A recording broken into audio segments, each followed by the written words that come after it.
This is a 3D video, so if you have one of these, you'll want to use it. Otherwise, it'll show up as flat VR180, which is okay, but it's not going to be as good. So today you're going to learn how to shoot and edit 3D photos and videos using your point and shoot 3D VR180 camera. There's not a lot of info out there right now, so consider this your go-to guide. By the way, this entire video was shot with the Vuz XR. I'll put a link to it down in the description. And as you can see, I have a second one filming me now. So how do you shoot 3D? Well, the first thing you want to do is point your camera towards the most interesting part of your landscape. The advantage 180 has over 360 is if half your scene is boring, you can just turn the camera in the other direction. Also, it's easier to hide from your shot. If I didn't want to be in this shot right now, I can just stand behind it like I am now and watch this ferry sail under the harbour bridge.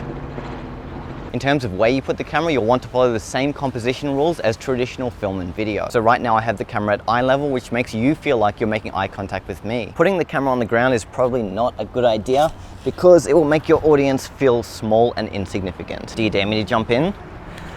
Oh wait, I don't want to ruin my hair. Movement is okay as long as it's slow and not too shaky. 3D is already pretty overwhelming already, so you don't want to make your audience feel sick by having too many moving elements in your video. What's most important though is that you always have a level horizon, otherwise your 3D photos and videos will make your audience feel like they're watching like this and it's gonna be weird looking around. You basically want your two camera lenses to be perfectly horizontal in relation to each other. Finding several layers of depth in your scene is going to help your viewers later on have a better 3D experience because it means the 3D photo or video is really going to pop out and come to life, because if the scene has depth in real life, the camera is able to capture that and therefore the viewer will be able to watch it back and feel the proper depth in the scene. So I like to aim for at least 3 layers in my scenes. So I will be the first one, I'm the closest to the camera, and then the railing behind me is going to be the second one, and then the background in the distance there is my third and final layer. Something else that's a cool addition to your 3D scenes is if you can have one single element go from far to near. So right here, I'm under the harbour bridge.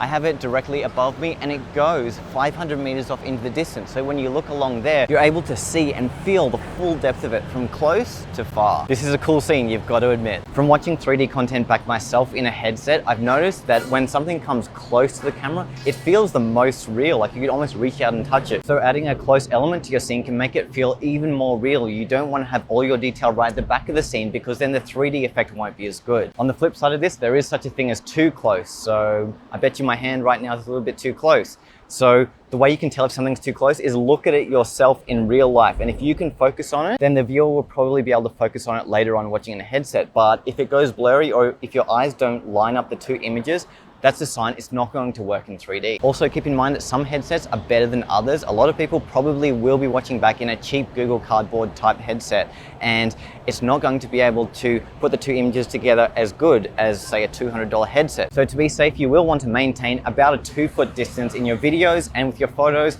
I would say no closer than about a foot. So which camera accessories do you need to shoot 3D? Well, you actually don't need any. You can technically shoot handheld if you really want, or you can say put your camera on a table or something else, but the issue is going to be height. You do need that height. When you're shooting 3D, you need to be somewhere near eye level. And because of this, I'd recommend getting some kind of freestanding monopod setup. This is my Bushman monopod. I use it for my 360 work, and it also works just as well with 180 content. Camera goes on, and it extends quite high. This goes about to my eye level or just above, and it has a counterweight on the bottom here.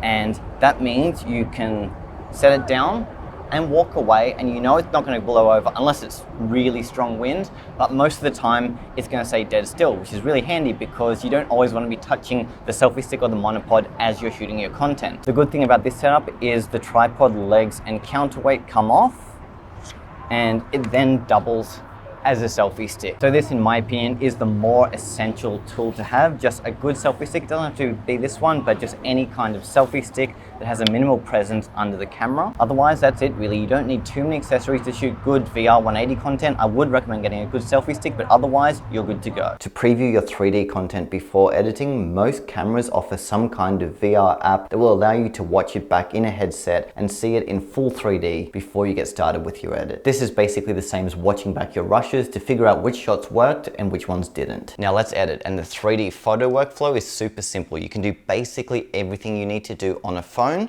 and once you've downloaded your photos, this is what a 3D photo will look like before you've uploaded it to the internet.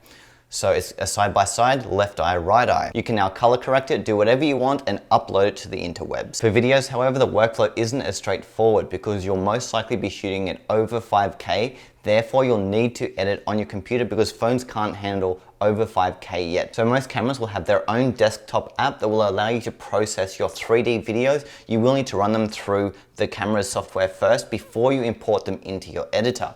It's pretty straightforward. It's pretty similar to stitching if you're familiar with 360. It basically just combines the left eye and right eye into one single image you can then edit later. So your files will now look like this, the same side-by-side image from before, and this is what we're going to import into our video editor. Which editor you use is up to you. Personally, I prefer Adobe Premiere, but there are other great options like Final Cut, and a good free one is DaVinci Resolve. I have a tutorial about it, so check it out on my channel. And the way we go about editing our 3D videos is pretty similar to editing a conventional video. As you can see, I've edited this video, this very video that you're watching now. I've edited it up to this point, and it looks very much like a standard timeline. If you were editing just a regular flat video, it's the same thing. The process is the same. You do everything the same within Adobe Premiere. As you can see, I've got cuts. I've got the ability to edit my sound, add music, whatever I want to do. Everything is identical other than text and graphics, which need special VR plugins. And if you're using a smart editor like Premiere, it will recognize your files as 3D as soon as you import your footage, and it will set up the timeline accordingly, and it just knows that it's a 3D video,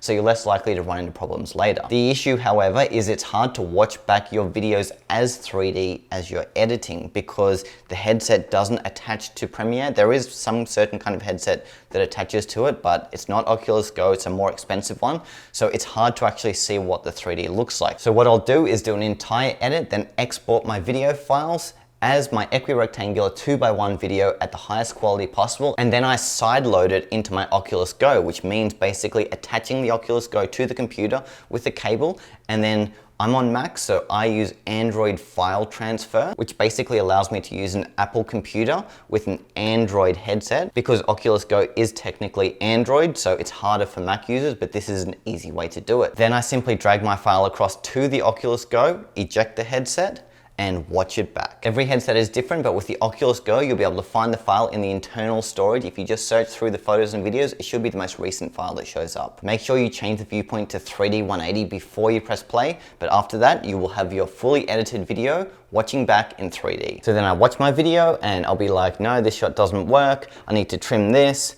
add this here, take that out, and then put my headset down, and I'll make the changes here within Premiere. Repeat this process until you're happy with the final video, and then we're going to export as we normally would. Again, Premiere is a very smart editor, so it will realize you're working with VR180 footage. You can verify that by scrolling down to the bottom, and you'll see video is VR is checked, and it says stereoscopic side by side. You'll always want to make sure your video is the exact same dimensions as your original footage. So in this case, I'm going to go max source, high bitrate. If you want to change any video settings, you can do so here.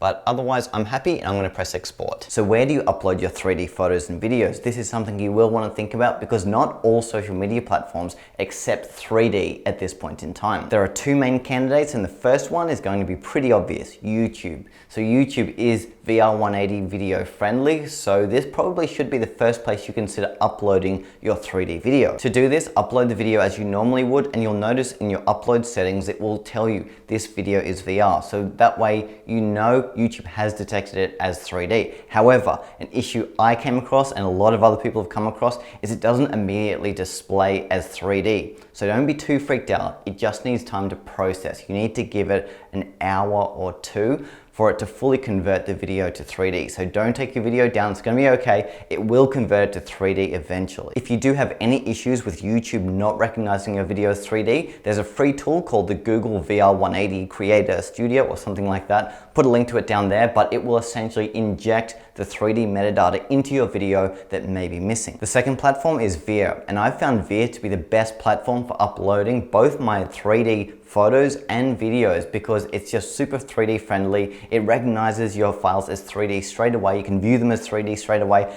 and there's minimal issues. And that makes it one of the best 3D photo platforms right now because Facebook isn't yet 3D photo friendly. Yeah, you can view those simulated 3D photos shot on iPhone, but I'm talking proper 3D in a headset as you're viewing it now. Once you've uploaded your content, congratulations, you're almost there. Now you just need to share it. And for other people to view your 3D photos and videos, they will need a headset of their own. Otherwise, it will just display as flat VR180, which is okay.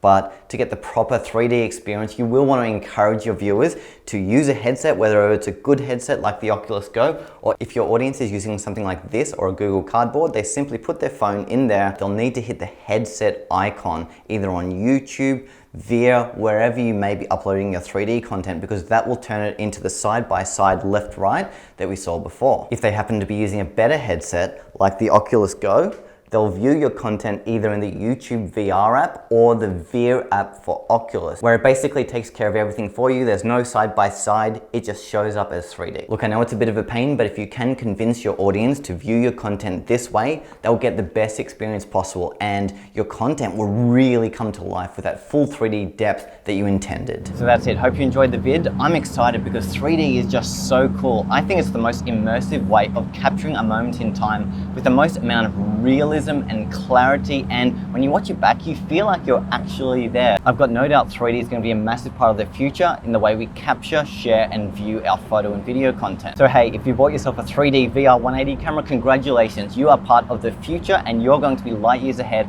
of people who adopt 3D, say 10 or 15 years from now. So well done, fist bump, bro. Don't forget to hit that subscribe button for more tutorials based around 3D VR180 and the latest and greatest 360 cameras. So now I'm going to go for a swim. The water looks beautiful. So, see you in the next video.